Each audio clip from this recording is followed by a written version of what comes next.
ठीक है, good evening everyone. देखिए हम क्या चीज़ पढ़ रहे थे, हम क्लास नाइन्थ के लिए यानी कि कक्षा नाइन्थ के लिए विषय गणित और उसके अंदर भी क्या ज्योमेट्री यानी कि ज्योमेट्री के कुछ महत्वपूर्ण कंसेप्ट हम पढ़ रहे थे। तो लास्ट क्लास में हमने कहाँ तक चीजें कर ली थी? लास्ट क्लास में हमने एक नया चैप्टर स्टार्ट किया था, नाइन्थ क्लास के मैथ्स का चैप्टर नंबर 10 यानी कि 10वां चैप्टर हमने शुरू किया था, सर्कल, जिसको हम वृत्त कहते हैं। ठीक है, ये हमने लास्ट क्लास में स्टार्ट किया था। और लास्ट क्लास में आपने कितना पढ़ लिया था? लास्ट क्लास में आपने केंद्र के बारे में सीखा था कि वृत्त क्या होता है, वृत्त का केंद्र, वृत्त की त्रिज्या के बारे में, वृत्त की जीवा के बारे में और वृत्त के व्यास के बारे में। इतना हमने लास्ट क्लास के अंदर पढ़ा था। तो एक बार जल्दी से सभी चीजों को रिवाइज कर लेते हैं जल्दी से, कि हमारे पास में वृत्त यानी कि सर्कल क्या होता है। अगर आप वृत्त की बात करो तो एक तल पर उन सभी बिंदुओं का समूह, यानी कि एक तल पर कुछ बिंदुओं का समूह जो तल पर एक स्थिर बिंदु से एक निश्चित दूरी पर स्थित हो। यानी कि आपका ये एक निश्चित बिंदु है, यानी कि एक स्थिर बिंदु है, और इससे बराबर दूरी पर आप देख पा रहे हो चित्र के अंदर जो आकृति आपको दिखाई गई है, इस बिंदु से सभी बिंदु क्या है, बराबर दूरी पर है। तो जब ये सभी बिंदु बराबर दूरी पर हैं तो आपने इन बिंदुओं को क्या कर दिया, इन बिंदुओं को आपने जोड़ दिया। तो जो आकृति आपके पास में बन गई वो आकृति क्या कहलाएगी, आपके पास में वृत्त कहलाएगी। यानी कि एक निश्चित बिंदु से, ये एक आपके पास में क्या स्थिर बिंदु है, और इससे बराबर दूरी पर जो बिंदु स्थित है, इन सभी के पाथ को क्या बोलते हो आप, इन सभी के पथ को क्या बोलते हो आप, वृत्त बोलते हो। ठीक है, सर्कल बोलते हो। ठीक है, ये सर्कल हो गया। अब वृत्त का केंद्र यानी कि जो हमारे पास में स्थिर बिंदु होता है, इसको हम वृत्त का केंद्र यानी कि इसको हम वृत्त का सेंटर बोलते हैं। ठीक है, फिर हम ये जानते हैं कि हमारे पास में त्रिज्या यानी कि वृत्त की जो त्रिज्या होती है, रेडियस ऑफ द सर्कल क्या होती है, कि आपने कहा एक जो स्थिर बिंदु है यानी कि जो वृत्त का केंद्र है, उसको वृत्त के ऊपर स्थित किसी बिंदु से जोड़ दिया जाए, तो ये जो हमारे पास में बीच में जो ये रेखाखंड बन के तैयार होता है, इस रेखाखंड को क्या बोलते हैं, हम त्रिज्या बोलते हैं। यानी कि आप यहाँ पे देख पा रहे हो कि अगर आपके पास में एक वृत्त है, इस वृत्त के केंद्र से वृत्त के ऊपर स्थित किसी भी बिंदु को आप जोड़ दो। एक बिंदु अगर यहाँ पर है, आपने इसको जोड़ दिया वृत्त के केंद्र से, तो ये जो रेखाखंड बनके तैयार हुआ है क्या कहलाएगी, ये वृत्त की त्रिज्या कहलाएगी।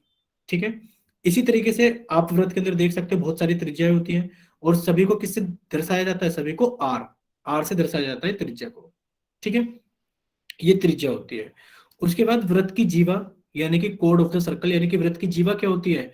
अब आप देख रहे हो कि आपके पास में एक वृत्त है, ये वृत्त का केंद्र है, वृत्त के ऊपर कहीं भी दो बिंदु ले लो, आपने एक बिंदु ले लिया P और आपने एक बिंदु ले लिया Q। जब आप इन दोनों बिंदुओं को एक सीधी रेखा से जोड़ दोगे, जब आप इन दोनों बिंदुओं को सीधी रेखा से जोड़ दोगे, तो आपके पास में जो रेखाखंड बनकर तैयार होगा, ये क्या कहलाएगी, ये वृत्त की जीवा यानी कि वृत्त की कोण कहलाएगी। ठीक है, अब आप सभी बच्चे सामने देखिए स्क्रीन पर, एक छोटा सा हम क्वेश्चन आपसे पूछते हैं, आप उसका जवाब देना। देखो एक बिंदु है ये x, एक बिंदु है ये x, और एक बिंदु है ये हमारे पास में y, और हमने x और y को जोड़ दिया। तो बताओ क्या ये x और y, ये जो बना है रेखाखंड x y, क्या ये वृत्त की जीवा कहलाएगी? जल्दी से बताइए, अगर जीवा कहलाएगी तो y, और अगर नहीं कहलाएगी तो n टाइप करना। ठीक है, ये वृत्त की जीवा नहीं कहलाएगी। ठीक है, सभी का ठीक है कि वृत्त की जीवा नहीं कहलाएगी, क्योंकि वृत्त की जीवा कौन कहलाएगी, वो दोनों बिंदु वृत्त पर ही स्थित होने चाहिए। आप देख रहे हो कि ये बिंदु वृत्त के ऊपर स्थित नहीं है।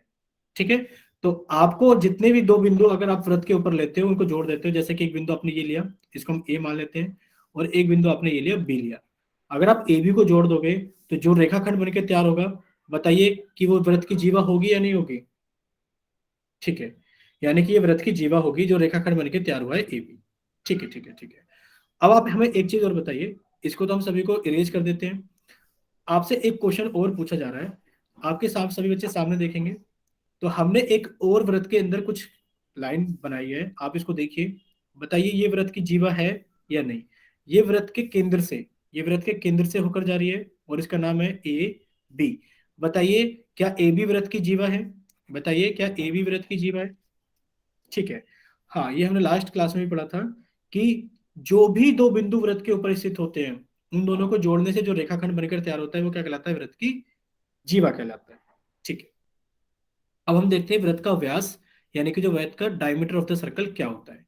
वह जीवा जो वृत्त के केंद्र से होकर जाती है, वह जीवा जो वृत्त के केंद्र से होकर जाती है, वृत्त का व्यास कहलाती है। अब देखो ये वही जीवा है जो आपको पीछे वाली स्लाइड पे दिखाई थी, कि आपने इस बिंदु को ए लिया और बी लिया, और जब आपने इस रेखाखंड को जोड़ा, तो जब आपने रेखाखंड ए बी को जोड़ा, तो आपके पास में क्या दिख रहा है कि रेखाखंड वृत्त के केंद्र से जा रही है, और ये रेखाखंड वृत्त के केंद्र से जा रही है। तो एक ऐसी जीवा जो वृत्त के केंद्र से जाती है वो क्या कहलाती है, वो व्यास कहलाती है। यानी कि एक ऐसी जीवा जो वृत्त के केंद्र से जाती है वो क्या कहलाती है, वृत्त का व्यास कहलाती है। ठीक है। अब आप देख पा रहे होगे कि जो वृत्त का व्यास है, यानी कि अगर हम बात करें ए और बी, ये तो वृत्त का व्यास है, अभी हमने पढ़ा था कि एक ऐसी जीवा जो वृत्त के केंद्र से जाती है वृत्त का व्यास कहलाती है। तो आप देख पा रहे हो कि जो व्यास है वो केंद्र से, अगर आप केंद्र से ए तक की दूरी देखो, अगर आप केंद्र से ए तक की दूरी देखो, तो जल्दी से बताइए केंद्र से ए तक की दूरी, यानी कि अगर हम इसको ओ मान ले, तो बताइए ओ ए क्या चीज है, ये इसकी त्रिज्या है या नहीं है। बताइए ओ ए वृत्त की त्रिज्या है या नहीं है। ठीक है, यानी कि ओ ए वृत्त की त्रिज्या है। तो आपने इसको किससे दर्शा दिया, आपने इसको आर से दर्शा दिया। ठीक है, आप सभी फिर से बताइए, क्या ओ बी, अगर हम रेखाखंड ओबी को देखें तो आप बताइए क्या ओबी वृत्त की त्रिज्या है। आप बताइए क्या ओबी वृत्त की त्रिज्या है। तो आप कहोगे यस ओबी वृत्त की त्रिज्या है, तो आपने इसको भी आर से दर्शा लिया। तो आप हमें बताओ कि एओ भी आर है, ओबी भी आर है, अगर इन दोनों को जोड़ दिया जाए तो आप कहोगे सर ए बी बन गया, और ए बी कितना बन गया, आर प्लस आर कितना हो गया, 2r। यानी कि जो डायमीटर होता है वो किसके बराबर होता है, वो त्रिज्या का 2 गुना होता है। यानी कि जो वृत्त का व्यास होता है वो त्रिज्या का कितने गुना होता है, वो त्रिज्या का 2 गुना होता है। तो हमने ये संबंध पढ़ा था लास्ट क्लास में भी कि जो व्यास होता है वो वृत्त का, वो क्या होता है, त्रिज्या के 2 गुने के बराबर होता है। ठीक है, तो इतना सभी को समझ में आ गया होगा। अब हम देखते हैं कुछ महत्वपूर्ण बिंदु, यानी कि आपको कुछ याद रखना है, जितना भी अभी आपने पीछे पढ़ा है उन्हीं से कुछ महत्वपूर्ण बिंदु निकाले गए हैं। जैसे कि व्रत कैसी होती है, एक बंद आकृति होती है। आप देख रहे हो व्रत एक बंद आकृति होती है, आप इसके अंदर कहीं से भी नहीं जा सकते। ठीक है। दूसरा क्या होता है कि जो हमारा व्यास होता है वो वृत्त की सबसे बड़ी जीवा होती है। इसको तो आप अच्छे से याद करो कि जो व्यास होता है वो वृत्त की सबसे बड़ी जीवा होती है। ठीक है, ये क्वेश्चन बहुत इंपॉर्टेंट है।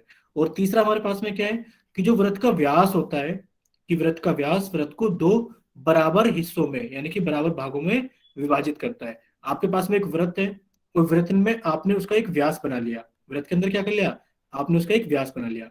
तो वृत्त को 2 बराबर हिस्सों में विभाजित करेगा, यानी कि जितना एरिया ऊपर का होगा, जितना क्षेत्रफल ऊपर का होगा उतना ही क्षेत्रफल नीचे का होगा। ठीक है, तो ये सारी चीजें हमने लास्ट क्लास में पढ़ी थी, ये हमने आपको एक रिवाइज करा दिया है जल्दी से। अब आपकी स्क्रीन पर एक क्वेश्चन दिखाया गया है, तो आपको क्या करना है, इस क्वेश्चन को अच्छे से सोल्व करना है, और सोल्व करने के बाद में आपको इस क्वेश्चन का आंसर करना है पोल सेक्शन के अंदर। ठीक है, तो आपका चैट सेक्शन कुछ समय के लिए रोका जाता है, और आपको इस क्वेश्चन का सोल्यूशन करना है पहले पोल सेक्शन के अंदर जाकर आप अपना ऑप्शन वोट कीजिए। ठीक है, तो आप देखिए आपसे पूछा गया है इस क्वेश्चन के अंदर, क्या चीज पूछी गई है आपसे कि निम्न आकृतियों में से वृत्त की पहचान कीजिए। यानी कि आपको इन आकृतियों को देखना है, और इन आकृतियों को देखने के बाद आपको बताना है कि इनमें से वृत्त कौन सा है। तो जल्दी से जाइए सभी बच्चे, आपको आपकी स्क्रीन पर एक क्वेश्चन दिखाया गया है, एक प्रश्न दिखा पूछा गया आपसे, जिसमें पूछा गया है कि निम्न आकृतियों में से वृत्त की पहचान कीजिए। तो आप जल्दी से जाइए और पोल सेक्शन में वोट कीजिए, बहुत ही आसान क्वेश्चन है, शायद 10 सेकंड में हो जाएगा सभी का। और जो बच्चा जो भी ऑप्शन वोट करेगा वो अपना ऑप्शन भी याद रखेगा कि उसने क्या ऑप्शन वोट किया है। ठीक है, तो जल्दी से वोट कीजिए, अब आपके पास में 5 सेकंड है, 5, 4, 3, 2, 1।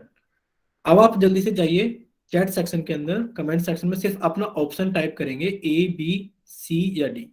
ठीक है, सिर्फ अपना ऑप्शन ही टाइप करना है आपको।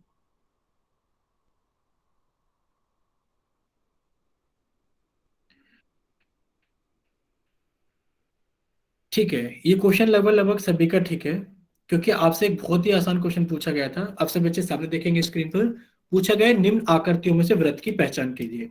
आपसे पूछा गया है कि ये कुछ आकृति दिखाई गई है, इनमें से बताइए व्रत कौन सा है।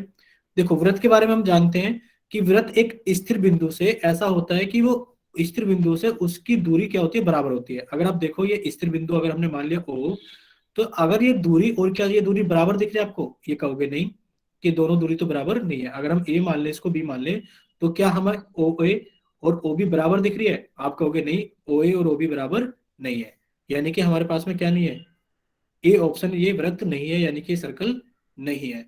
अगर हम ऑप्शन बी की बात करें तो आप देख पा रहे हो, अगर हम इसको केंद्र मान ले ओ, तो आप देख पा रहे हो जितने भी इसके ऊपर बिंदु होंगे वो क्या है, इस बिंदु से स्थिर बिंदु से सभी बराबर दूरी पर है।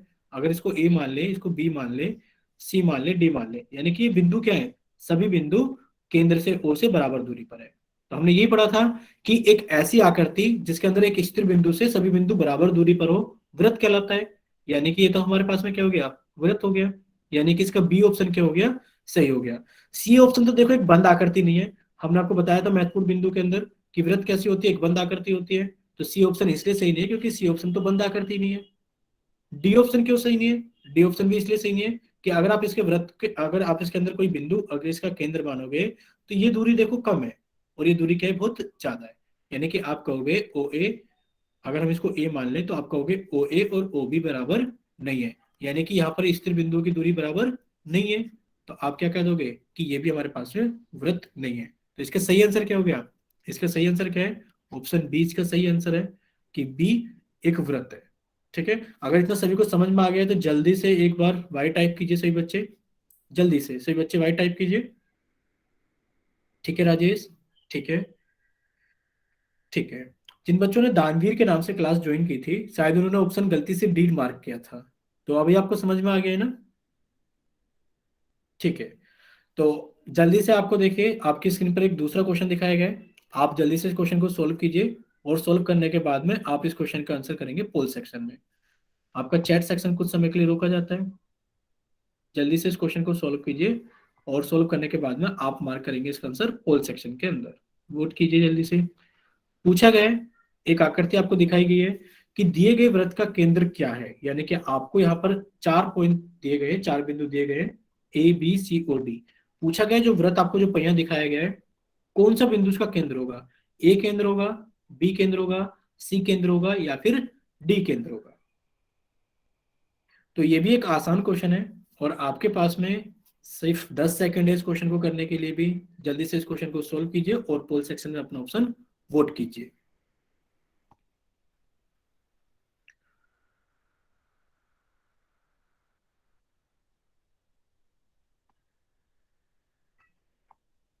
तो अब आपके पास में 5 सेकंड है, 5 4 3 2 1।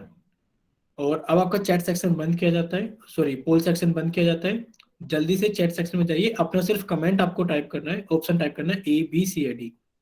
ठीक है, ए बी सी या डी।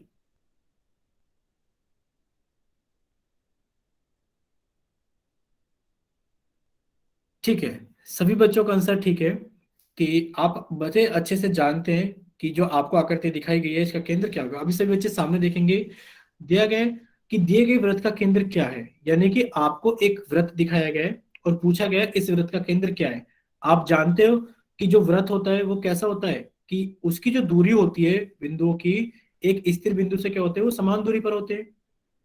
कुछ इस तरीके का जो बिंदु होता है वो क्या कहलाता है, वृत्त का केंद्र कहलाता है। तो अगर आप देखो ए को, तो क्या ए वृत्त का केंद्र हो सकता है, आप कहोगे नहीं हो सकता। क्यों नहीं हो सकता, क्योंकि देखो अगर आप ए से यहां देखोगे और ए से यहां देखोगे तो ये दूरी तो क्या है, आप देख रहे हो एक दूरी छोटी एक दूरी बड़ी है। यानी कि अगर हम इसको दे दें बी, यानी कि इसको हम दे दें एक्स और इसको दे दें वाई, तो यानी कि एक बिंदु यहां पर था, एक बिंदु हमने यहां पर मान लिया। तो आप कह रहे हो कि जो हमारे पास में ए वाई है और जो ए एक्स है वो बराबर नहीं है, यानी कि ए तो क्या नहीं हो सकता, इसका केंद्र नहीं हो सकता, यानी कि ए ऑप्शन गलत हो गया। अगर आप बी को देखोगे तो बी में भी यही दिक्कत है कि अगर आपने बी बिंदु को अगर केंद्र मान लिया तो आप कहोगे बी को केंद्र मान के अगर आप इन दो बिंदुओं को जोड़ दोगे तो आप कहोगे इन दोनों बिंदुओं में तो बहुत अंतर है। यानी कि अगर हम इसको x मान लें और इसको हम y मान लें तो आप कहोगे बी एक्स और बी वाई ये दोनों बराबर है, ये दोनों बराबर नहीं है, यानी कि आप कहोगे बी भी इसका केंद्र नहीं है। आप देखो अगर सी को आप केंद्र मानते हो तो आपने सी को केंद्र माना, वृत्त के ऊपर कहीं पर भी आप क्या ले लो, बिंदु ले लो। यानी कि आपने एक बिंदु यहां पर ले लिया, एक बिंदु आपने यहां पर ले लिया। आप देखोगे कि जब आप इन दोनों बिंदुओं को सी से जोड़ दोगे तो ये दोनों दूरी क्या होंगी, ये दोनों दूरी क्या है, बराबर है। तो वृत्त के ऊपर आप कहीं पर भी दो बिंदु आप मान लीजिए, कहीं पर भी बिंदु मान लीजिए, आप सी से देखोगे वो समान दूरी पर होगा। तो आप क्या कहोगे कि जो सी है वो क्या है, इस दिए गए वृत्त का क्या है, केंद्र है। इसी तरीके से डी भी क्या नहीं है, वृत्त का केंद्र नहीं है। तो आपको पता लग गया कि दिए गए वृत्त का केंद्र क्या है, दिए गए वृत्त का केंद्र सी है, यानी कि जो इसके बिल्कुल सीधे किस में, जो इसके केंद्र पर स्थित है। ठीक है, देखते हैं इसका सही आंसर क्या है, यानी कि सी बिंदु क्या है, इसका केंद्र है। तो इतना सही बच्चों को समझ में आ गया है ना, जल्दी से वाई टाइप करें सही बच्चे। ठीक है, अब आपकी स्क्रीन पर एक और फिर से क्वेश्चन दिखाया गया है, आप जल्दी से इस क्वेश्चन को सॉल्व करना, और ये क्वेश्चन अच्छा है, तो आपको इस क्वेश्चन को करने के लिए 20-30 सेकंड मिलेंगे। आपका चैट सेक्शन बंद किया गया है, आप अच्छे से क्वेश्चन को पढ़ना, और पढ़ने के बाद में पोल सेक्शन के अंदर क्या करना, इस क्वेश्चन का आंसर आप जल्दी से वोट करना। ठीक है, question number third, question number 3 आपकी स्क्रीन पर दिखाया गया है। पूछा गया है दिए गए वृत्त की त्रिज्या कौन सी है, दिए गए वृत्त की त्रिज्या कौन सी है, यानी कि आपसे इसके अंदर त्रिज्या के बारे में पूछा गया है, रेडियस के बारे में। तो आप इस क्वेश्चन की जल्दी से देखिए, कुछ आपको यहाँ पर क्या दिखाए गए हैं, कुछ रेखाखंड दिखाए गए हैं, उन रेखाखंड में से आपको पहचानना है कि वृत्त की त्रिज्या कौन सी है। ठीक है, तो जल्दी से बच्चे सोल्व करेंगे, और सोल्व करने के बाद में क्वेश्चन नंबर 3 का आप जल्दी से पोल सेक्शन के अंदर वोट करना कि हमारी तरफ से सही ऑप्शन ये है। ठीक है, बाकी बच्चे भी जल्दी से सोल्व करके वोट करेंगे, और जिन बच्चों के पास में पोल का ऑप्शन नहीं आता वो भी इस क्वेश्चन को जल्दी से सोल्व कर लें, ताकि जब उनको चैट सेक्शन में टाइप करने का मौका मिले तो वो जल्दी से अपना ऑप्शन टाइप करके भेज दें कि उनकी तरफ से ए बी सी या डी कौन सा ऑप्शन सही है।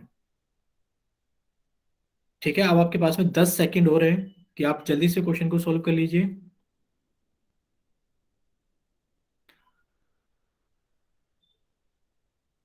और सभी बच्चे अपना ऑप्शन भी याद रखेंगे कि उन बच्चों ने कौन सा ऑप्शन टाइप किया है, वोट किया है या लिखकर भेजा है। ठीक है, ठीक है, अब आपके पास में 5 सेकंड है। 5, 4, 3, 2, 1। अब आपका पोल तो किया जाता है एंड, और जल्दी से सभी बच्चे चैट सेक्शन में जाएं, कमेंट सेक्शन में अपना ऑप्शन टाइप करके भेजें, ए बी सी या डी उनकी तरफ से कौन सा ऑप्शन सही है। ठीक है, ठीक है, अब सभी बच्चे सामने देखेंगे स्क्रीन पर, सिर्फ एक दो ही बच्चों का गलत हुआ है, बाकी सभी का ठीक है। देखिए, पूछा गया देवव्रत की त्रिज्या कौन सी है, जो आपको नीचे एक वृत्त दिया गया है, पूछा गया है इनमें से त्रिज्या बताइए कौन सी है। सबसे पहला ऑप्शन देखते हैं हम, ओ ए। देखते हैं ओ ए कहां पर है, देखो ये रहा ओ, और ये रहा ए। अब आप बताइए क्या ओए वृत्त की त्रिज्या है, आप कहोगे सर ओए तो वृत्त की त्रिज्या नहीं है, क्योंकि त्रिज्या क्या होती है, त्रिज्या वो होती है जो केंद्र से आती है और वृत्त के ऊपर स्थित किसी बिंदु तक जाती है, यानी कि जो केंद्र से आती है और वृत्त के ऊपर स्थित किसी बिंदु तक जाती है, वो क्या कहलाती है, वृत्त की त्रिज्या कहलाती है। अब ए बिंदु तो वृत्त के बाहर है, तो ओ ए तो वृत्त की त्रिज्या नहीं है। इतना सभी को समझ में आया कि ओ ए वृत्त की त्रिज्या क्यों नहीं है, क्योंकि त्रिज्या वो होती है जो वृत्त के केंद्र से निकलती है, वो वृत्त के ऊपर किसी स्थित बिंदु तक जाती है, वो वृत्त की त्रिज्या कहलाती है। आपने देखा भी था कि जो वृत्त की त्रिज्या होती है केंद्र से वृत्त के ऊपर स्थित किसी बिंदु तक जाती है, वो वृत्त की त्रिज्या कहलाती है। ठीक है, तो ओ ए वृत्त की त्रिज्या नहीं है। अब देखते हैं दूसरा ऑप्शन ओबी को देखते हैं। अगर आप ओबी को देखोगे तो देखते हैं ओबी कहां तक जाता है। आपने कहा सर ओबी केंद्र से निकलता है और बी के, यानी कि वृत्त के ऊपर स्थित एक बिंदु बी तक जाता है, यानी कि ओबी क्या हो गई, तो ओबी तो वृत्त की क्या हो गई है, त्रिज्या हो गई है। ये तो क्या हो गई, वृत्त की त्रिज्या हो गई, यानी कि ओबी तो इसका सही आंसर है, ये तो इसका गलत था, ओबी त्रिज्या नहीं थी। अब देखते हैं सीडी। आप जल्दी से बताइए कि सीडी वृत्त की त्रिज्या है, आप जल्दी से बताइए सभी बच्चे, क्या सीडी वृत्त की त्रिज्या है। नहीं, देखो कुछ बच्चे कह रहे हैं कि हाँ ये इसकी त्रिज्या है, कुछ बच्चे वाई टाइप करके भेज रहे हैं। देखो सीडी वृत्त की त्रिज्या नहीं है, एक बार फिर से सभी बच्चे सामने देखिए स्क्रीन पर। देखिए त्रिज्या क्या होती है, अगर ये हमारे पास में एक वृत्त है, वृत्त के केंद्र को वृत्त के ऊपर किसी स्थित बिंदु से जोड़ना, वृत्त के ऊपर ही होना चाहिए। आप सिर्फ केंद्र को वृत्त के ऊपर स्थित किसी बिंदु से जोड़ दो, तो ये जो आपके पास में रेखाखंड बन के तैयार हुआ है, ये वृत्त की त्रिज्या कहलाती है। अगर हम इसको ओ कह दें, इसको ए कह दें, तो ये क्या होती है, वृत्त की त्रिज्या होती है। तो क्या हमारे पास में सीडी ऐसी ही लाइन है कि वृत्त के केंद्र से लेकर किसी बिंदु तक, नहीं, ये तो वृत्त के ऊपर स्थित किसी दो बिंदुओं से बनी हुई एक रेखाखंड है, तो सीडी तो वृत्त की त्रिज्या नहीं है। अच्छा आप बताइए, क्या सीडी वृत्त की जीवा है, क्या सीडी वृत्त की जीवा है, आप बताइए से बच्चे, क्या सीडी वृत्त की जीवा है। अगर जीवा है तो वाई टाइप करें, क्या सीडी वृत्त की जीवा है। ठीक है,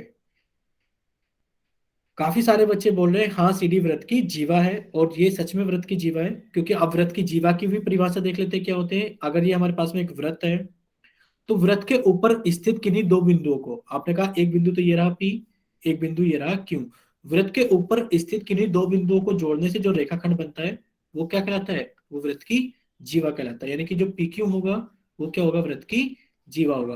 अब आप देखिए सी बिंदु वृत्त के ऊपर है, डी बिंदु वृत्त के ऊपर है, और दोनों ही बिंदुओं को जोड़ने से क्या बना, सी डी वृत्त की क्या बन गई, जीवा बन गई। ठीक है। अब आप सभी बच्चे हमें बताइए, से बच्चे सामने देखेंगे और बताएंगे हमें क्या जो ईएफ है, क्या जो ईएफ है वो वृत्त की त्रिज्या या फिर वृत्त की जीवा है। आप टाइप करके भेजना कि ईएफ क्या है। बताइए जो ईएफ है वो क्या है, ये वृत्त की जीवा है या फिर ये वृत्त का त्रिज्या है। बताइए सभी बच्चे। चलो हम थोड़ा आसान कर देते हैं। हाँ हिमांशु ने ठीक है, काफी सारे बच्चों ने लिख के भेजा है। ठीक है, ये क्या है, वृत्त की जीवा है। कैसे जीवा है सर, वृत्त की जीवा वो होती है जो वृत्त के ऊपर स्थित दो बिंदुओं को जोड़ने से बन जाती है। तो ई वृत्त के ऊपर स्थित है, एफ भी बिंदु वृत्त के ऊपर स्थित है, और ई एफ को जोड़ने से जो बनेगा, यानी कि जो रेखाखंड बन के तैयार होगा वो क्या कहलाएगा, वृत्त की जीवा कहलाएगा। यानी कि आपको दोनों चीजें समझ में आ गई कि वृत्त की जीवा क्या होती है और वृत्त की त्रिज्या। अगर इतना सभी को समझ में आ गया तो जल्दी से वाई टाइप करें कि हाँ सर हमें समझ में आ गया है। ठीक है। अगर किसी बच्चे को डाउट है तो वो एन टाइप करके भेजे जल्दी से कि हाँ उसको अभी समझ में नहीं आया है, तो हम उनसे पूछते हैं फिर से। ठीक है। यानी कि सभी बच्चों को इतना समझ में आ गया कि वृत्त की जीवा कौन सी होती है और वृत्त की त्रिज्या कौन सी होती है। ठीक है। तो इसका सही आंसर तो पता लग गया कि हमसे पूछा गया था इसके अंदर त्रिज्या कौन सी होगी, तो वो त्रिज्या ओबी होगी। बाकी सीडी भी हमारी जीवा है, क्योंकि ये वृत्त के ऊपर इससे दो बिंदुओं को जोड़ने से बनी हुई रेखाखंड है। और ईएफ भी क्या है, हमारी एक जीवा है। ओए के बारे में कुछ नहीं कहेंगे, क्योंकि ओ वृत्त के केंद्र से निकला है और एक बाहर वाले बिंदु तक जा रहा है। तो एओ के बारे में हम कुछ नहीं कहेंगे, कि हम इसके बारे में कुछ नहीं जानते। ठीक है। अब से बच्चे सामने देखिए, आपको स्क्रीन पर एक और क्वेश्चन दिखाया गया है। आप इस क्वेश्चन को अच्छे से सोल्व करना, और सोल्व करने के बाद में पोल सेक्शन के अंदर क्वेश्चन का आंसर वोट करना। आपका कमेंट सेक्शन रोका गया है ताकि आप पोल सेक्शन के अंदर वोट कर सके। तो दिए गए वृत्त का व्यास, यानी कि आपसे इस क्वेश्चन के अंदर व्यास के बारे में पूछा गया है। तो आप जल्दी से जाइए इस क्वेश्चन को सोल्व कीजिए, और सोल्व करने के बाद में क्या करना है, पोल सेक्शन के अंदर आपको वोट करना है। तो दिए गए वृत्त का व्यास है, यानी कि आपसे व्यास के बारे में पूछा गया है कि बताइए व्यास कौन सा है, सी डी व्यास है, ई एफ व्यास है, ए बी व्यास है, या फिर ओ ए व्यास है।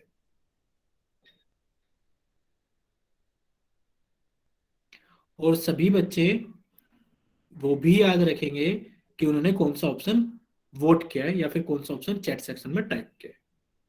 ठीक है। तो जल्दी से आप देखिए, ये भी आसान क्वेश्चन है, आपके पास में 15 सेकंड है इस क्वेश्चन को सोल्व करने के लिए, जल्दी से सोल्व कीजिए।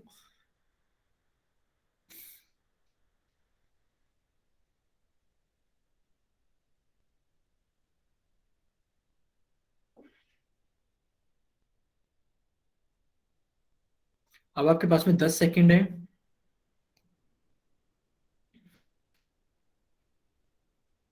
ठीक है, अब आपके पास में 5 सेकंड है।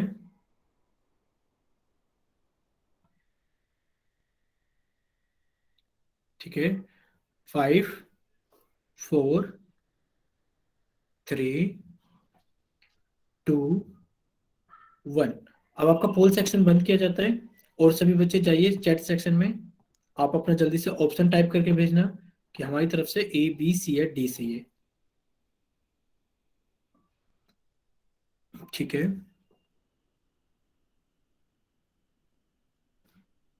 और कुछ बच्चे तो एफ भी टाइप करके भेज रहे हैं। ठीक है, अब सभी बच्चे सामने देखेंगे स्क्रीन पर। देखिए देखिए देखिए, सभी बच्चे सामने देखेंगे स्क्रीन पर। काफी सारे बच्चों का ठीक है, सिर्फ एक दो बच्चों का गलत हो गया है। देखिए डायमीटर, यानी कि आपसे पूछा गया है दिए गए वृत्त का व्यास कौन सा है। देखो हम व्यास के बारे में जानते हैं कि व्यास क्या होती है, एक जीवा होती है। लेकिन पर वो कैसी जीवा होती है, कि व्यास एक ऐसी जीवा होती है जो केंद्र से होकर जाती है। कि व्यास एक ऐसी जीवा होती है जो केंद्र से होकर जाती है। अगर हम पहला ऑप्शन देखें सी डी, तो देखते हैं क्या सी डी केंद्र से होकर जा रही है। आप कहोगे कि सी डी एक जीवा तो है, कि सीडी एक जीवा तो है, लेकिन पर वो केंद्र से होकर नहीं जा रही, इसलिए ये इसका व्यास नहीं है। इसलिए ये इसका व्यास नहीं है, क्योंकि व्यास एक ऐसी जीवा होती है जो केंद्र से होकर जाती है।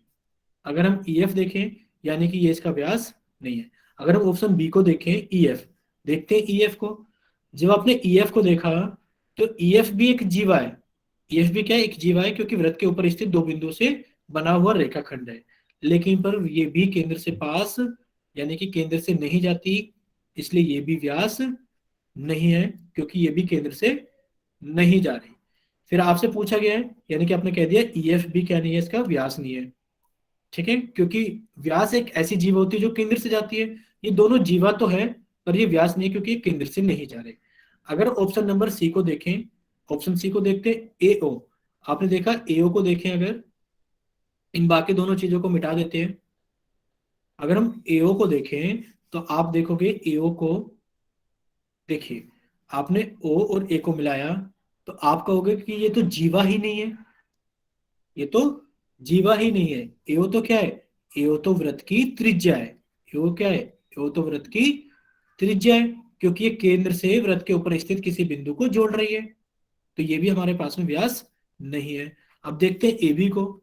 जब आप एबी को देखोगे, तो जब आपने एबी को जोड़ा, तो आप देख पा रहे हो कि ए से बी तक जाते वक्त आप किससे गए हो, यानी कि ए बी एक जीवा है, और ए बी एक जीवा है, और ये एक ऐसी जीवा है जो इसके केंद्र ओ से जा रही है। तो आप कहोगे एक ऐसी जीवा जो केंद्र से जाती है, एक ऐसी जीवा जो केंद्र से जाती है, वो क्या कहलाती है, वृत्त का व्यास कहलाती है। यानी कि डी ऑप्शन जो इसका ए बी है, वो इसका ए बी क्या है, सही आंसर है। बताइए सभी को इतना समझ में आ गया है ना? अगर समझ में आ गया तो जल्दी से वाई टाइप कीजिए। अगर किसी बच्चे का कोई डाउट है तो वो एन टाइप करें जल्दी से। कि हमारे पास में व्यास वृत्त की एक ऐसी जीवा होती है जो केंद्र से होकर जाती है। ठीक है, तो इतना सभी बच्चों को समझ में आ गया है। देखिए आपकी स्क्रीन पे फिर से आपको एक क्वेश्चन दिखाया गया है। आप इस क्वेश्चन को अच्छे से सोल्व करना, और सोल्व करने के बाद में पोल सेक्शन के अंदर वोट करना। आपका चैट सेक्शन कुछ समय के लिए रोका गया है। आपको वजह पता है किस लिए रोका गया है, ताकि आप बच्चे क्या कर सके, पोल सेक्शन के अंदर जल्दी से वोट कर सके। तो पर्सन 5 आपकी स्क्रीन पर है, जिसके अंदर आपसे पूछा गया है कि दिए गए वृत्त की जीवा कौन सी है। इसमें से सिर्फ आपसे जीवा के बारे में पूछा गया है कि बताइए जीवा कौन सी है।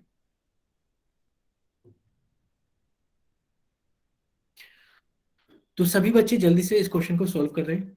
क्वेश्चन नंबर 5, पर्सन 5 आपकी स्क्रीन पर है, जिसमें पूछा गया है देवव्रत की जीवा कौन सी है।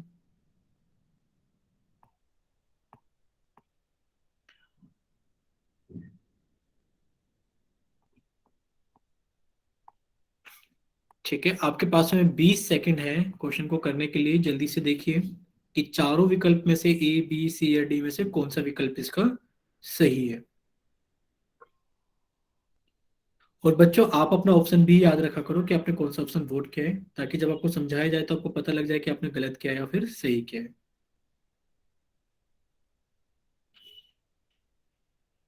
ठीक है, तो अब आपके पास में 10 सेकंड है।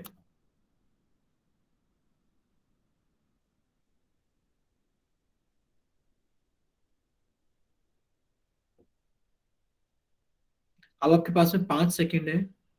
5, 4, 3, 2, 1। अब आपका चैट सेक्शन ओपन किया जाता है, तो आप जल्दी से जाइए चैट सेक्शन में अपना ऑप्शन भेजना, ए बी सी या डी, कि कौन सा ऑप्शन इसका सही ऑप्शन है। सिर्फ ऑप्शन ही भेजना, ए बी सी या डी। चलिए सभी बच्चे अपना ऑप्शन सेंड कीजिए, ए बी सी या डी।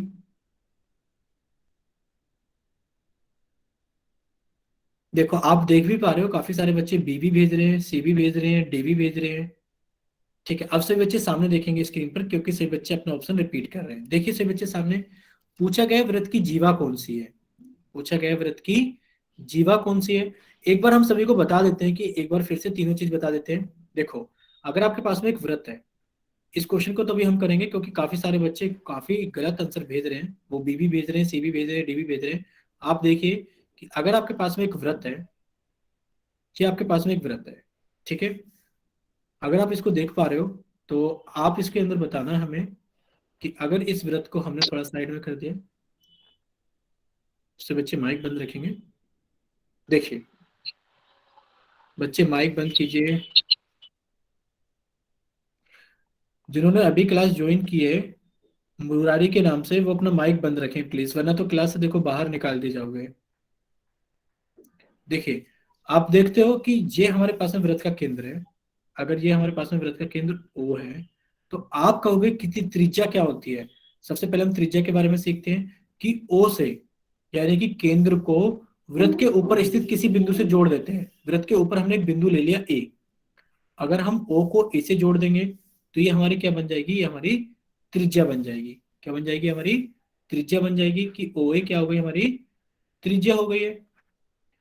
एक तो त्रिज्या होता है, एक होता है हमारे पास में जीवा क्या होती है। अगर हम मान लें वृत्त के ऊपर दो बिंदु ले लें, एक बिंदु हमने यहाँ पे ले लिया एक्स, एक बिंदु हमने यहाँ पे ले लिया वाई। वो वृत्त के ऊपर स्थित अगर दो बिंदुओं को हम जोड़ दें, वृत्त के ऊपर स्थित अगर दो बिंदुओं को जोड़ दें तो ये क्या कहलाती है, वृत्त की जीवा कहलाती है। यानी कि आप कहोगे सर ये वृत्त की जीवा है। अब एक चीज आती है हमारे पास में व्यास, कि व्यास क्या होता है। आप कहोगे कि वृत्त की ऐसी जीवा, वृत्त की ऐसी जीवा जो केंद्र से होकर जाए। यानी कि आपने क्या करा, आपने एक ऐसी जीवा बनाई जो केंद्र से होकर जाए, वो क्या कहलाएगी, व्यास कहलाएगी। अब आप खुद देख पा रहे हो कि जो बिंदु हमारे पास में पी है और ये जो बिंदु हमारे पास में क्यू है, दोनों ही वृत्त के ऊपर स्थित हैं। और जब आपने पी क्यू को जोड़ा तो वृत्त के केंद्र ओ से जा रही है, तो आप कहोगे ये एक ऐसी जीवा है जो केंद्र से जा रही है, तो आप इसको क्या कहोगे, व्यास कहोगे। तो इन चीजों चीजों को याद कर लो आप जल्दी से। अब आपसे इस क्वेश्चन के अंदर क्या पूछा गया है, इस क्वेश्चन के अंदर पूछा गया है कि वृत्त की जीवा कौन सी है। तो जीवा कौन सी होती है, जो वृत्त के ऊपर स्थित दो बिंदुओं को जोड़ने से बनती है। अब देखते हैं कि वृत्त के ऊपर स्थित दो बिंदुओं को जोड़ने से कौन सी रेखाखंड बनी है। आप देख पा रहे हो कि अगर हम पहले ऑप्शन सी डी की बात करें, तो आपने देखा सी तो व्रत के ऊपर है लेकिन पर डी तो व्रत के अंदर है, ये तो व्रत के ऊपर तक आया ही नहीं। आप कह दोगे सर सी डी व्रत की जीवा नहीं है, क्योंकि दोनों ही बिंदु व्रत के ऊपर होने चाहिए। सी बिंदु तो व्रत के ऊपर है लेकिन पर डी बिंदु व्रत के ऊपर नहीं है। हम ऑप्शन नंबर बी यानी कि देखते हैं ओबी को। अगर आप देख पा रहे हो ओबी को, तो आप कहोगे सर अगर हमने ओबी को देखा तो ये केंद्र से गया है और वृत्त के ऊपर तक गया है।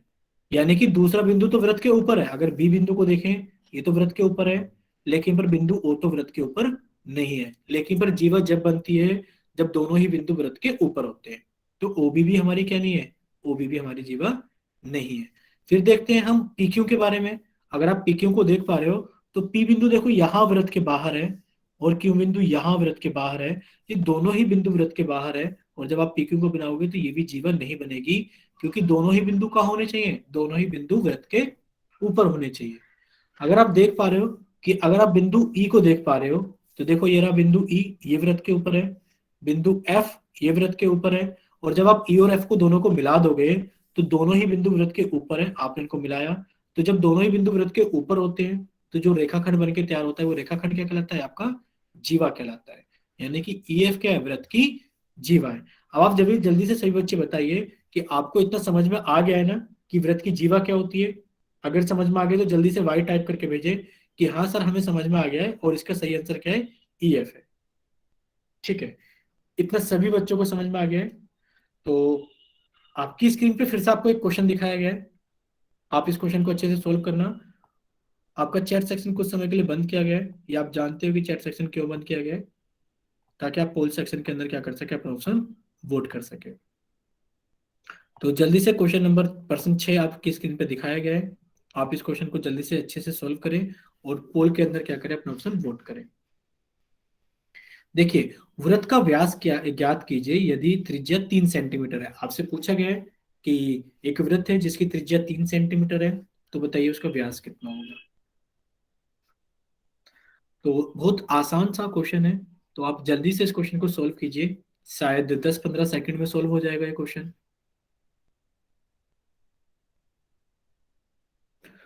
तो अब आपके पास में 10 सेकंड है, तो आप इस क्वेश्चन को जल्दी से सोल्व करके अपना ऑप्शन पोल सेक्शन के अंदर वोट कीजिए कि अगर एक वृत्त की त्रिज्या 3 सेंटीमीटर है तो बताइए उसका व्यास कितना होगा।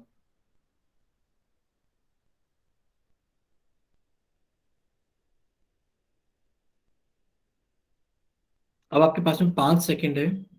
5, 4, 3, 2, 1। अब सभी बच्चे जल्दी से जाइए चैट सेक्शन में, सिर्फ वो अपना ऑप्शन भेजेंगे ए बी सी या डी, कि उनकी तरफ से कौन सा ऑप्शन सही है। ए बी सी या डी सिर्फ ऑप्शन भेजेंगे। ठीक है, कुछ बच्चे ए भी भेज रहे हैं और कुछ बच्चे सी भी भेज रहे हैं। ठीक है, अब सभी बच्चे एक बार टाइप करना बंद करें। रूप सिंह, आप अपना हैंड राइज करना बंद कीजिए। अभी आपको स्क्रीन पे सॉल्यूशन दिखाया जाएगा। आप सभी बच्चे अपना टाइप करना बंद करें। और जिन बच्चों ने पोल के अंदर ऑप्शन क्या था, क्योंकि स्क्रीन पे तो आपने सभी बच्चों के ऑप्शन देख लिए क्या क्या भेजे हैं। आप जरा एक बार पोल में सेक्शन में जाके देखो, हम बच्चों का रिजल्ट भी दिखाते हैं आपको कि बच्चे देखो किस किस तरीके के आंसर कर रहे हैं। बच्चों ने ए भी भेजा है, बच्चों ने बी भी भेजा है, बच्चों ने सी भेजा है। सभी बच्चे देख लीजिए पहले पोल के अंदर जाकर के। आप देख पा रहे हो ना बच्चों ने कैसे कैसे ऑप्शन भेजे। ठीक है, अब सभी बच्चे सामने देखिए स्क्रीन पर। अगर सभी ने देख लिया है, हमने रिजल्ट बंद कर देते हैं। अब आप सभी बच्चे सामने देखिए स्क्रीन पर। देखो आप छोटे छोटे पर्सन के अंदर भी गलती कर दे रहे हो। आपको एक बार हम अच्छे से और समझा देते हैं। देखो वृत्त का व्यास और वृत्त की जो त्रिज्या होती है वो एक दूसरे से कैसे संबंध में होती है। मान लो आपके पास में क्या है, एक वृत्त है। तो पहले हम एक वृत्त बना लेते हैं अच्छा खासा। तो आप इस वृत्त को देखिए। अगर आप इस वृत्त को देख पा रहे हैं अच्छे से, देखिए ये हमने एक वृत्त बनाया। और वृत्त की त्रिज्या और वृत्त का व्यास क्या होते हैं उसके बारे में संबंध आप देख लीजिए अच्छे से। कि ये वृत्त है, ठीक है, और ये वृत्त का क्या है, केंद्र है। ये वृत्त का केंद्र है। अगर आप वृत्त के केंद्र ओ को अगर आप वृत्त के केंद्र ओ को वृत्त पर स्थित किसी बिंदु से जोड़ देते हो, ये बिंदु हमने मान लिया पी, तो आप कहोगे जो ओपी बना है ये क्या कहलाता है, वृत्त की त्रिज्या कहलाता है। यानी कि अगर आप वृत्त के केंद्र को वृत्त के ऊपर स्थित किसी बिंदु से जोड़ देते हो तो ये क्या कहलाता है, वृत्त की त्रिज्या कहलाता है। अगर आप व्यास के बारे में जानते हो, अभी पढ़ाया था व्यास क्या होता है, कि वृत्त के ऊपर स्थित दो बिंदुओं को जोड़ दीजिए। आपने कहा सर ये रहा एक बिंदु ए और ये रहा एक बिंदु बी, और हमने इसको जोड़ दिया, तो ये क्या कहलाएगा, यानी कि जो जीवा बन के तैयार हुई है ए बी, ये जीवा क्या कहलाएगी, वृत्त का व्यास कहलाएगी। अब आप देख रहे हो ये जो जीवा केंद्र से पास होती है ओ से, ये वृत्त का व्यास कहलाती है। आप खुद बताओ, ओ ए एक त्रिज्या है और ओ बी दूसरी त्रिज्या है, और ए भी ए और बी यानी कि पूरा का पूरा वृत्त का व्यास है। तो वृत्त का व्यास क्या होता है, यानी कि त्रिज्या का दो गुना होता है, क्योंकि वो दो त्रिज्या से मिलकर बना होता है। तो आप कह दोगे जो वृत्त का व्यास होता है, जो डायमीटर होता है, वो दो गुना होता है त्रिज्या का, यानी कि वो रेडियस का दो गुना होता है। तो आपको डायमीटर निकालना था यानी कि व्यास निकालना था, वो दो गुना है त्रिज्या का। त्रिज्या कितनी है हमारे पास में, तीन, यानी कि कितना हो गया हमारे पास में, 6 सेंटीमीटर। डायमीटर कितना हो गया हमारे पास में, 6 सेंटीमीटर। आप इसको मन में भी सोल्व कर सकते थे कि त्रिज्या अगर 3 सेंटीमीटर है तो व्यास इसका दो गुना ही होगा, 6 सेंटीमीटर। अब जल्दी से बताइए, इतना सभी को समझ में आ गया है। जल्दी से सभी बच्चे बताइए टाइप करके, अगर सभी को समझ में आ गया तो वाई टाइप करें, अगर किसी को कोई डाउट है तो वो एन टाइप कर सकते हैं जल्दी से। ठीक है, इतना सभी बच्चों को समझ में आ गया है। ठीक है, अब आपसे एक क्वेश्चन पूछा जाता है, सभी बच्चे आप यहीं पे देखिए सामने। अच्छा बताइए, अगर डायमीटर हमारे पास में 10 सेंटीमीटर है, यानी कि अगर व्यास 10 सेंटीमीटर है, तो जल्दी से बताइए रेडियस यानी कि त्रिज्या कितनी होगी। बताइए जल्दी से। अगर हमारे पास में व्यास 10 सेंटीमीटर है तो बताइए जरा त्रिज्या कितनी होगी। ठीक है विनय, बाकी सभी बच्चे अपना ऑप्शन टाइप करके भेजिए। ठीक है राजेश, आपका भी आंसर सही है। ठीक है पवन, ठीक है नवदीप, हरीश, राजेश, वरुण। ठीक है, यानी कि सभी को पता है कि अगर हमारे पास में व्यास 10 सेंटीमीटर है तो त्रिज्या उसकी आधी होगी। कितनी हो जाएगी वो, 5 सेंटीमीटर। और अगर आपसे उल्टा पूछा जाए कि बताइए त्रिज्या अगर 7 सेंटीमीटर है तो बताइए व्यास कितना होगा, तो जल्दी से बताइए व्यास कितना होगा। ठीक है, ठीक है, ठीक है, ठीक है, यानी कि सभी को समझ में आ गया है कि अगर हमारे पास में त्रिज्या 7 सेंटीमीटर है तो व्यास हमारा इसका डबल, यानी कि दो गुना 14 सेंटीमीटर होगा। तो आप जल्दी से अपनी कॉपी के अंदर एक नई हेडिंग डलाइए कि आज हम पढ़ेंगे interior and exterior of a circle, यानी कि हम पढ़ेंगे वृत्त का अभ्यंतर और बहिर्भाग, कि वृत्त का अभ्यंतर भाग कौन सा होता है और वृत्त का बहिर्भाग कौन सा होता है। ठीक है, तो सभी बच्चे कॉपी के अंदर जल्दी से हेडिंग लगा लीजिए। आज एक नया टॉपिक स्टार्ट करेंगे, वृत्त का अभ्यंतर और बहिर्भाग। देखिए क्या होता है। देखो, वृत्त जिस तल पर स्थित होता है, यानी कि वृत्त जिस तल पर बनता है या फिर स्थित होता है, उसे तीन भागों में विभाजित करता है। उसे तीन भागों में विभाजित करता है। एक भाग तो कहलाता है आपका क्या, वृत्त का अभ्यंतर, यानी कि वृत्त के अंदर वाला भाग। एक भाग कहलाता है वृत्त का बहिर्भाग, यानी कि वृत्त के बाहर का भाग, और एक भाग कहलाता है वृत्त खुद। यानी कि हम कह सकते हैं कि बिंदु P वृत्त के ऊपर स्थित है। यानी कि एक ऐसा हमारे पास में होता है, ठीक है। जैसे कि अगर हम बात करें वृत्त का अभ्यंतर, अगर आप अभ्यंतर वाले भाग की बात करते हो तो आप कहोगे वृत्त के अंदर के भाग को वृत्त का अभ्यंतर कहते हैं, कि वृत्त के अंदर का भाग। जैसे कि ये वाला भाग आप देख पा रहे हो, ये सारा भाग क्या है, वृत्त के अंदर का भाग है, और ये भाग वृत्त के अभ्यंतर भाग कहलाएगा, ठीक है। इसी तरीके से आप देख पा रहे हो कि अगर आप वृत्त के बहिर्भाग का बात करोगे, यानी कि एक्सटीरियर ऑफ एंगल की बात करोगे, सर्कल की बात करोगे, तो वृत्त के बाहर के भाग को, वृत्त के बाहर के भाग को वृत्त का बहिर्भाग कहते हैं। जैसे कि ये हमारे पास में एक वृत्त दिखाया गया है, तो इसके बाहर का भाग कौन सा होगा, यानी कि इसके आसपास का जितना भी भाग इसके बाहर है, ये क्या कहलाएगा, इसका बहिर्भाग कहलाएगा। आप देख पा रहे हो कि ये जो भाग कहलाएगा, जो आपको दिखाया गया है ये पेंट करके, ये क्या कहलाएगा, वृत्त का बहिर्भाग कहलाएगा, कि ये वृत्त के बाहर का भाग है। और हमने तो पढ़ा था कि वृत्त जिस तल पर स्थित होता है उसे तीन भागों में विभाजित करता है, एक अंदर का भाग, और एक बाहर का भाग बहिर्भाग, और एक वृत्त खुद। जैसे कि आप ये बिंदु देख पा रहे हो कि बिंदु P, ये बिंदु P कहाँ पर है, ना तो ये बाहर है ना ये अंदर है, आप कहोगे बिंदु P वृत्त के ऊपर है। इसी तरीके से अगर आप देख पा रहे हो कि अगर हमने बिंदु ये बना दिया, कि आपसे पूछा कि बताइए बिंदु की क्यों कहाँ पर स्थित है, तो आप कहोगे बिंदु क्यों तो वृत्त के बाहर स्थित है, यानी कि बहिर्भाग में स्थित है। इसी तरीके से अगर हम पूछे बिंदु P, बिंदु P नहीं लेते, बिंदु A ले लेते हैं, बताइए बिंदु A कहाँ स्थित है, आप कहोगे तो बिंदु A वृत्त के अभ्यंतर में स्थित है। और अगर आपसे पूछ लिया जाए बताइए बिंदु X कहाँ पर स्थित है, आप कहोगे बिंदु X वृत्त के ऊपर स्थित है। आप बताइए, इतना समझ में आ गया ना, कि जब भी आप एक वृत्त बनाते हो तो वो उस तल को तीन भागों में विभाजित करता है, एक वृत्त के बाहर का भाग, एक वृत्त के अंदर का भाग, और एक खुद वृत्त। अगर इतना सभी को समझ में आ गया तो जल्दी से वाई टाइप करें कि हाँ सर हमें इतना समझ में आ गया, ठीक है। तो आपसे एक छोटा सा क्वेश्चन पूछा जाता है, आप स्क्रीन पर देखिए और इस क्वेश्चन को सॉल्व करें, और आप बताएंगे इस क्वेश्चन का आंसर पोल सेक्शन के अंदर, कि जो क्वेश्चन आपको स्क्रीन पर दिखाया गया है क्वेश्चन नंबर 7, इस क्वेश्चन का सही आंसर क्या है। तो जाइए जल्दी से पोल सेक्शन के अंदर, और सभी बच्चे पोल सेक्शन के अंदर अपना ऑप्शन वोट करेंगे कि दिखाए गए चित्र में बिंदु P कहां पर स्थित है, कि वृत्त के बाहर स्थित है, या वृत्त के अंदर स्थित है, या फिर यह बिंदु भी वृत्त के ऊपर स्थित है।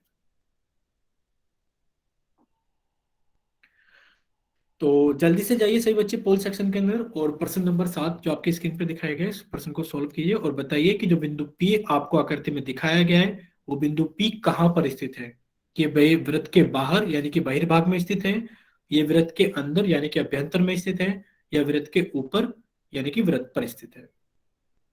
तो आसान सा क्वेश्चन है, और आपके पास में कितने सेकेंड्स हैं करने के लिए, 10 सेकंड काफी है, सब बच्चे कर सकते हैं 10 सेकंड में।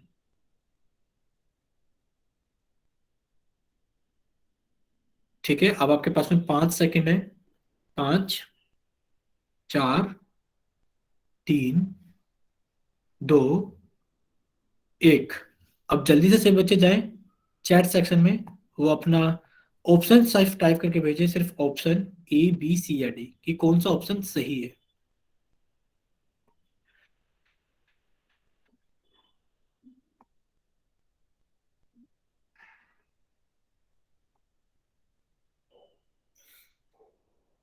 ठीक है, अब सभी बच्चे सामने देखेंगे स्क्रीन पर, सही बच्चों का ठीक है, सिर्फ एक बच्चे ने ऑप्शन बी वोट कर दिया है गलती से बी।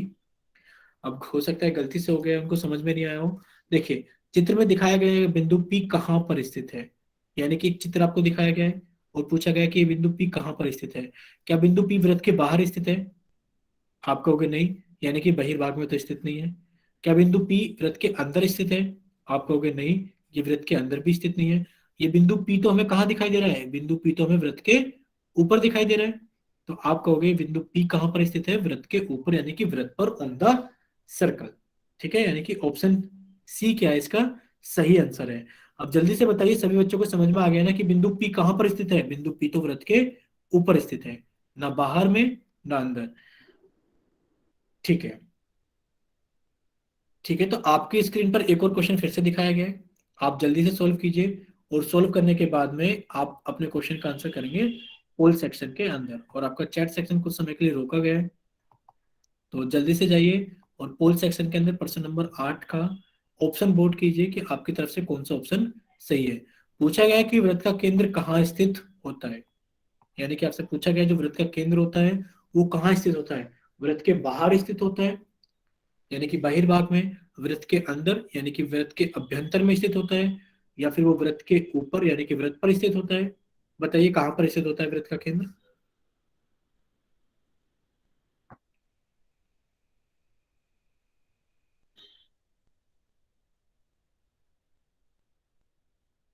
अब आपके पास में 10 सेकेंड है क्योंकि बहुत ही आसान है, तो जल्दी से आप सोल्व कीजिए और जल्दी से अपना ऑप्शन वोट कीजिए। आपके पास में 10 सेकेंड है।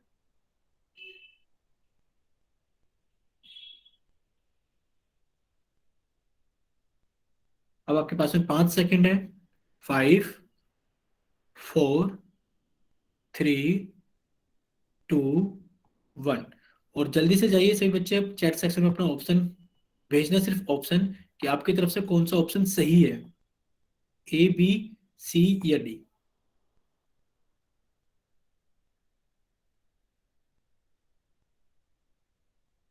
ठीक है, बहुत ही आसान है और सभी का आंसर सही है, इसमें किसी का कोई गलत नहीं है।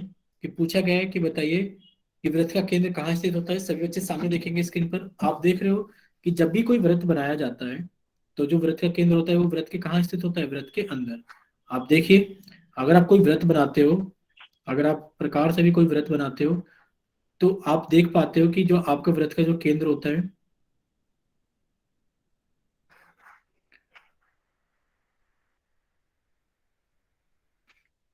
कि ये व्रत है और जो व्रत का केंद्र होता है वो कहाँ स्थित होता है, वो व्रत के अंदर यानी कि अभ्यंतर में स्थित होता है।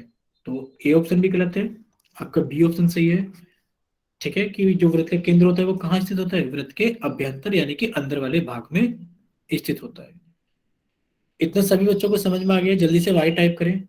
अगर किसी को कोई डाउट है तो वो जल्दी से एन भी टाइप कर सकते हैं ताकि उनसे पूछे कि कोई डाउट है तो बताइए। ठीक है, इतना सभी बच्चों को समझ में आ गया है। तो आप जल्दी से एक और हेडिंग लगाइए। अब हम पढ़ेंगे कि हमारे पास में आर्क यानी कि चाप क्या होता है। ठीक है, और फिर हम पढ़ेंगे चाप में मेजर आर्क यानी कि हमारे पास में दीर्घ चाप, और माइनर आर्क यानी कि लघु चाप क्या होता है। ठीक है, तो सभी बच्चे जल्दी से देखिए सामने। अब आप पढ़ेंगे चाप, यानी कि जो हमारे पास में आर्क होती है चाप, ये क्या कहलाती है। देखो, दो बिंदुओं के बीच के वृत्त के भाग को, वृत्त के भाग को चाप कहते हैं यानी कि आर्क कहते हैं। अगर आप देख पा रहे हो तो आप देख रहे हैं दो बिंदुओं के बीच। अब देखो, आपको स्क्रीन पर दो बिंदु दिखाए गए हैं पी और क्यू। अगर आप इन दोनों बिंदु को जोड़ दें पी क्यू, तो बताइए क्या ये जो पी क्यू बनकर तैयार हुआ है, कि ये क्या पी क्यू जो बनकर तैयार हुआ है रेखाखंड, क्या ये वृत्त का चाप कहलाएगा। जल्दी से बताइए, अगर चाप कहलाएगा तो वाई टाइप करें, अगर नहीं कहलाएगा तो एन टाइप करें। क्या जो पी क्यू बनकर तैयार हुआ है ये वृत्त का चाप कहलाएगा। ठीक है विनय, देखो, कुछ बच्चे तो कह रहे हैं यस और कुछ बच्चे बोल रहे हैं नो। आप हमें बताओ, आपने अभी पढ़ा था कि जीवा क्या होती है। अरे भाई, जीवा यही होती है कि वृत्त के ऊपर इसे दो बिंदुओं को जोड़ने से जो रेखाखंड बनता है वो जीवा कहलाता है। अगर ये जीवा कहलाएगा तो ये चाप भी कैसे कहलाएगा, यानी कि चाप तो नहीं कहलाएगा, क्योंकि जो आपने पढ़ा है वो गलत तो नहीं हो सकता। यानी कि ये तो जीवा कहलाएगी, कि वृत्त के ऊपर स्थित दो बिंदु थे, आपने उनको जोड़ दिया तो वो क्या बन गई, जीवा बन गई। यानी कि ये जीवा है, ये चाप नहीं है। तो फिर चाप क्या होता है, वो भी समझ लीजिए कि चाप क्या होता है। देखिए, वृत्त के ऊपर दो स्थित बिंदु तो हैं, वृत्त के ऊपर स्थित दो बिंदु तो है, पर आपने अच्छे से इसे नहीं पढ़ा कि दो बिंदुओं के बीच के वृत्त के भाग को। अब देखो, ये दो बिंदु हैं, इन दोनों के बीच जो वृत्त का भाग है, सभी बच्चे सामने देखेंगे स्क्रीन पर। देखो, वृत्त का ये वाला भाग है कि नहीं। आप कहोगे ये चाप है, वृत्त का भाग, यानी कि जो वृत्त का भाग है ये वाला चाप है। या फिर आप कहोगे सर चाप ऊपर भी तो बन रही है, हाँ बिल्कुल, आप ये वाली भी चाप कह सकते हो। यानी कि वृत्त के ऊपर स्थित दो बिंदु जो होते हैं उनके बीच में जो वृत्त का भाग होता है वो चाप कहलाता है। ठीक है, यानी कि ये वाला पार्ट आपका चाप कहलाएगा, ना कि सीधी वाली रेखाखंड चाप कहलाएगी। ठीक है, ये चाप नहीं कहलाएगी, वृत्त का भाग चाप कहलाएगा, वृत्त का भाग चाप कहलाएगा। ठीक है, इतना सभी को समझ में आ गया होगा। यानी कि दो बिंदुओं के बीच स्थित वृत्त का भाग क्या कहलाता है, चाप कहलाता है। ठीक है, जैसे कि आप यहां देख पा रहे हो कि ये वृत्त का भाग है, जो कि क्या कहलाएगा, आपका चाप कहलाएगा, यानी कि ये आपकी चाप कहलाएगी। ठीक है। अब जो चाप होता है, अब आप देखोगे चाप क्या करता है, चाप वृत्त को दो भागों में बांटता है। चाप क्या करता है, वृत्त को दो भागों में बांटता है। एक भाग बड़ा होता है, एक छोटा होता है।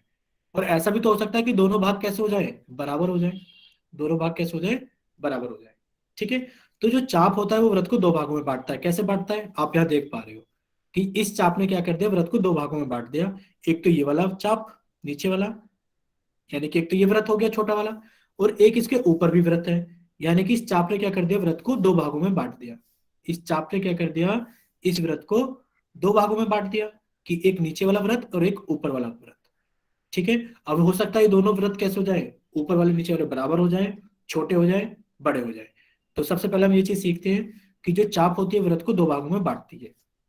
अब एक बड़ा हो सकता है, एक छोटा हो सकता है।